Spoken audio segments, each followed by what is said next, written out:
Hello, everybody. Welcome to Everest Coaching Institute. Today, we will discuss Class 7 Science, Physical and Chemical Changes. So, बेटा 3 videos इसकी already upload हो चुकी हैं, तो हम लोग ये सीरीज़ कंटिन्यू कर रहे हैं. अभी केमिकल चेंजेस हम डिस्कस कर रहे थे, उसकी आगे इसको एग्जांपल्स के साथ डिस्कस करते हैं और बाकी जो इसकी डिटेल्स हमारी और डिफरेंस रह गए, कैरेक्टरिस्टिक्स रह गए, वो सब कुछ हम डिस्कस करेंगे अब. अगर आपको अच्छी लगती है वीडियो तो अपने फ्रेंड्स के साथ शेयर करो, लाइक करो और सब्सक्राइब करो चैनल को, so as to get the latest updates. चलो अब चैप्टर शुरू करते हैं. नाउ हमने 2 एग्जाम्पल्स इसकी हम केमिकल रिएक्शन की कर चुके हैं. केमिकल चेंजेस की कैसे हम करते हैं, लाइक उसको मैंने एक्सप्लेन करवाया आपको 2 एग्जांपल्स के साथ. रस्टिंग ऑफ आयरन आपको समझाइए और एक आपको बर्निंग ऑफ कैंडल समझाइए. बर्निंग ऑफ कैंडल में आपको पूरा मैंने समझाया कि वो फिज़िकल चेंज भी, इसमें 2 चेंजेस हो रही हैं, फिज़िकल भी हो रही है और केमिकल भी हो रही है.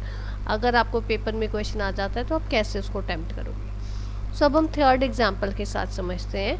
That is reaction between vinegar and baking soda. Vinegar और बेकिंग सोडा जो हमारे घर में कॉमनली हम यूज़ करते हैं. विनेगर क्या होता है? विनेगर आपके घर में आप देखो सिरका भी होता है, white vinegar, black vinegar, Apple cider vinegar, कितनी वैरायटीज़ में मिलता है विनेगर. विनेगर हमारा वो होता है जो आपके ये पिकल्स वगैरह में डालने के काम आता है. और बेकिंग सोडा आपके घरों में यूज़ होता है, केक वगैरह बनाना है आपने तो आप बेकिंग सोडा यूज़ करते हो. ठीक है. तो अब जब जो विनेगर को हम विनेगर एक हमारा एसिड है, क्योंकि वो सोर एंड टेस्ट है. मैंने आपको पहले बताया था, फिफ्थ चैप्टर जब एसिड्स एंड बेसिस करवाया था उसमें मैंने आपको समझाया था जो हमारा एसिड होता है उसका सोर टेस्ट होता है. तो विनेगर एक हमारा एसिड है. इस कौन से एसिड का नाम क्या है? Acetic acid. और बेकिंग सोडा एक हमारा बेस है जिसका नाम है सोडियम हाइड्रोजन कार्बोनेट. ठीक है. So vinegar is a acid, acetic acid, and baking soda is a base, that is sodium hydrogen carbonate. अब देखो, अब ये एक एसिड और एक बेस जब आपस में रिएक्ट करते हैं, हमने रिएक्शन देखा है ना आपके इस चैप्टर में एसिड बेसिस एंड सॉल्ट्स में. एसिड और बेस जब रिएक्ट करते हैं, न्यूट्रलाइजेशन प्रोसेस होता है, तो क्या बनता है उसमें? हमारा एक सॉल्ट बनता है और एक हमारा वाटर बनता है और एक हमारी हीट, एक हमारी कोई गैस बनती है. सो जब आप ये विनेगर को और बेकिंग सोडा को जब आप मतलब एसिटिक एसिड और सोडियम हाइड्रोजन कार्बोनेट को जब आप दोनों को रिएक्ट कराओगे, मिलाओगे, तो एक आपको हिजिंग साउंड आएगी. हिजिंग साउंड आती है और एक उसमें गैस प्रोड्यूस होती है, दैट इज़ कार्बन डाइऑक्साइड.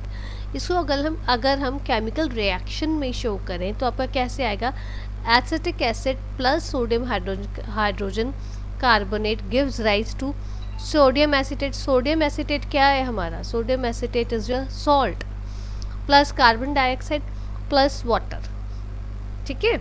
तो ये जब आपके विनेगर और बेकिंग सोडा रिएक्ट होंगे तो आपका एक सॉल्ट बना सोडियम एसिटेट, एक आपका गैस बनी कार्बन डाइऑक्साइड और एक आपकी वाटर बना. क्यों? ठीक है. जब वेन ऐसे एक और एग्जांपल दे रही हूँ, कार्बन डाइऑक्साइड जब when it is pass through lime water से उसको कंबाइन करोगे तो क्या होता है? It turns milky. Lime water आपका मिल्की हो जाता है. क्यों? क्योंकि उसके बीच में कैल्शियम कार्बोनेट की फॉर्मेशन शुरू हो जाती है. देखो, calcium hydroxide plus carbon dioxide pass की ना हमने, कैल्शियम हाइड्रोक्साइड और कार्बन डाइऑक्साइड उसमें पास की, तो क्या गिव्स राइज टू, क्या मिला हमें? कैल्शियम कार्बोनेट मिला. ठीक है, क्योंकि वो मिल्की होगा, और प्लस वाटर मिला. ये हमारे को 2 चीज़ें उसमें मिली. ये दोनों सब जो आपने 2 रिएक्शंस अभी हमने पढ़े हैं, इन दोनों चीज़ों में हमने देखा है कि जो आपकी 2 सब्सटेंस आपकी मिली और एक नया सब्सटेंस बना, और जो इसमें चेंज हुई इरिवर्सिबल हुई. कि आपकी जो उसमें पहले केस में हमारा जब सोडियम एसिटेट, कार्बन डाइऑक्साइड और वाटर बना विनेगर और बेकिंग सोडा को रिएक्ट करवा के, तो जब ये नया सब्सटेंस बना तो आप, it is not possible for you to get vinegar and basic soda back कि विनेगर और बेकिंग सोडा आपको वापस नहीं मिल सकता। ऐसे ही दूसरे रिएक्शन में जब हमने कैल्शियम कार्बोनेट और वाटर हमारे को मिला, तो it is not possible for you to get lime water, that is calcium hydroxide और कार्बन डाइऑक्साइड आपको वापस मिल जाए। So both these changes are irreversible changes हैं। हमने फिजिकल चेंज में तकरीबन क्या था, these are reversible, most of the physical changes are reversible and most of the chemical changes are irreversible. अभी देखो आपने हमने पढ़ा है मैंने आपको। सो ये दोनों की दोनों चेंजेस जो है आपकी ये केमिकल चेंजेस हैं और ये इरिवर्सिबल है। ठीक है बेटा, आगे मैं आपको समझाती हूँ इसको मैग्नीशियम रिबन की हेल्प से, बर्निंग ऑफ मैग्नीशियम रिबन। अब मैग्नीशियम क्या है, बेसिकली मैग्नीशियम एक मेटल है। अभी देखो जो मैग्नीशियम रिबन इस रिबन की फॉर्म में वो मेटल, आपका एक स्ट्रिप आपके पास है मेटल की, तो जब वो बर्न होगा, आपने देखा होगा जब कोई यहाँ पे वेल्डिंग का काम चल रहा होता है आपकी लोकेलिटी में आसपास, या समटाइम्स आपने किसी इंडस्ट्रियल एरिया में वेल्डिंग का वर्क कभी देखा हो, तो जब वो वेल्डिंग का वर्क होता है तो एक डेजलिंग लाइट निकलती है, स्पार्कलिंग लाइट से आपको नज़र आती है। ठीक है, और वो मैग्नीशियम रिबन के बर्न होने से आती है। वो जो बर्न होगा तो उसे क्या निकलता है, वो जो आपकी डेजलिंग लाइट निकलती है तो कुछ कोई चीज़ तो बनेगी ना, वो जो चीज़ बनेगी वो आपकी मैग्नीशियम ऑक्साइड होती है। कोई भी आपकी चीज़ जब आपकी बर्न होगी कुछ ना कुछ तो प्रोड्यूस करेगी ना, जैसे आपकी वुड बर्न होती है तो आपकी ऐश प्रोड्यूस होती है, ऐसे ही आपकी मैग्नीशियम रिबन जब बर्न हुआ तो उसने भी एक ऐश प्रोड्यूस की। वो जो ऐश है वो बेसिकली मैग्नीशियम ऑक्साइड होता है। इज इट क्लियर बच्चों? मैग्नीशियम रिबन को बर्न करके जो चीज़ बनी वो ऐश बनी, और वो जो ऐश है वो मैग्नीशियम ऑक्साइड है उसमें। ठीक है, अगर हम थोड़ी सी वो ऐश को, मैग्नीशियम ऑक्साइड मीन्स जो है आपका, वो ऐश को आप पानी के साथ रिएक्ट कराओ, मीन्स पानी के बीच में उसको डिज़ोल्व कर दो। ये घर में नहीं होता है, समझ आई? ये घर में कोशिश भी मत करने का। तो इसको अगर हम पानी के बीच में डिज़ोल्व करेंगे तो हम इसमें एक नया कंपोनेंट बनेगा। वो क्या बनेगा? That is your magnesium hydroxide. क्योंकि अगर आप, ये आपके लेवल का नहीं है बट थोड़ा हाई लेवल का है, पर मैं आपको बता रही हूँ, जो आपका वाटर होता है उसमें वो दो चीज़ों से बना होता है। वाटर की जो, वाटर के बीच में हाइड्रोजन है और ऑक्सीजन है। ठीक है, वाटर के बीच में दो चीज़ें हैं, हाइड्रोजन एंड ऑक्सीजन। तो ये जब वाटर के साथ रिएक्ट होगा मैग्नीशियम ऑक्साइड, तो वो एक नई चीज़ बन जाएगी मैग्नीशियम हाइड्रोक्साइड, क्योंकि वाटर के बीच में हाइड्रोजन भी है और ऑक्सीजन भी है। ठीक है, so magnesium hydroxide is basic in nature.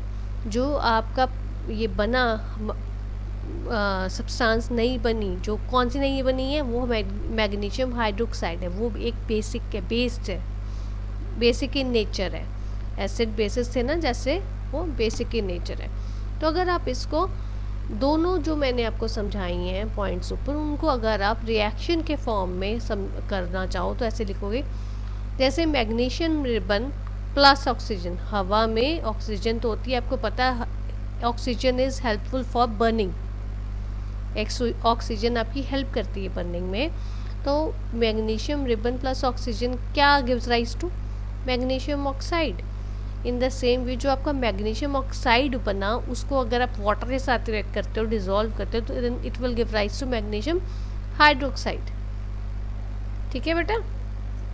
सो ये चीज़ें जो हैं ये आपकी वापस ओरिजिनल चीज़ नहीं बन सकती। वापस आपकी अगर आप बोलो मैग्नीशियम हाइड्रोक्साइड से आप मैग्नीशियम रिबन बना लो, इट इज़ नॉट पॉसिबल, क्योंकि एक बार वो बर्न हो गया तो वो फिनिश हो गया, नया प्रोडक्ट बना दिया, उसमें मैग्नीशियम ऑक्साइड बन गया। उससे मैग्नीशियम ऑक्साइड को अपने पानी के साथ में रिएक्ट करवा के मैग्नीशियम हाइड्रोक्साइड बना दिया। ठीक है, सो अब एक एग्जांपल आपको मैं और समझा रही हूँ, that is reaction between copper sulphate and iron. Copper sulphate और आयरन के बीच में रिएक्शन आपको समझा रही हूँ।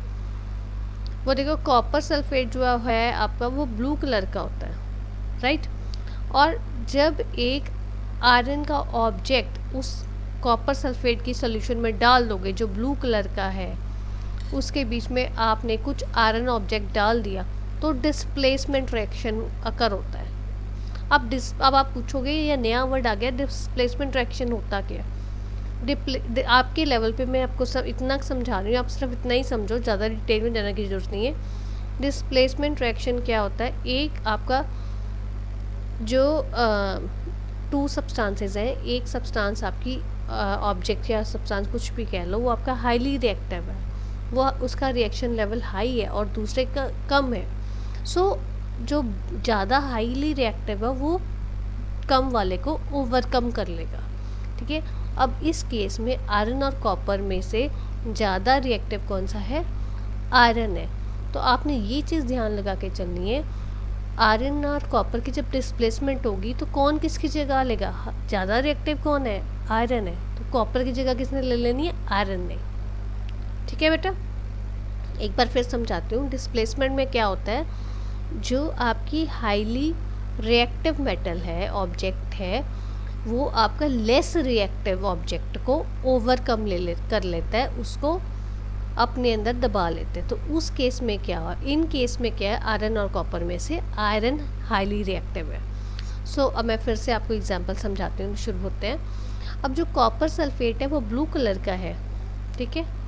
और जब आयरन ऑब्जेक्ट उसके बीच में कॉपर सोल्यूशन के बीच में डाल दोगे तो डिस्प्लेसमेंट रिएक्शन हो गया। अब दोनों में से अभी मैंने आपको समझाया हाईली रिएक्टिव कौन सा है, आयरन और कॉपर में से कौन सा हाईली रिएक्टिव ऑब्जेक्ट है? That is iron. सो जो आपका सोल्यूशन का कलर चेंज हो जाएगा, पेल ग्रीन कलर का हो जाता है, और हम ऑब्जर्व करेंगे कि जो आपके आयरन ऑब्जेक्ट्स हैं उनका कलर चेंज हो गया, ब्राउन डिपॉजिट आ गया ऊपर, क्योंकि आयरन ने कॉपर को ओवरकम कर लिया, ठीक है। The solution becomes iron sulphate and iron object has copper coating. So आपकी क्या बन जाएगा? Copper sulphate plus iron gives rise to iron sulphate plus copper, ठीक है बेटा।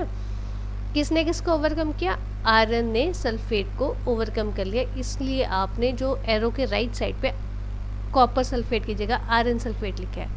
और आयरन ने कॉपर को किया ओवरकम, तो आयरन उधर क्या चल जाएगा?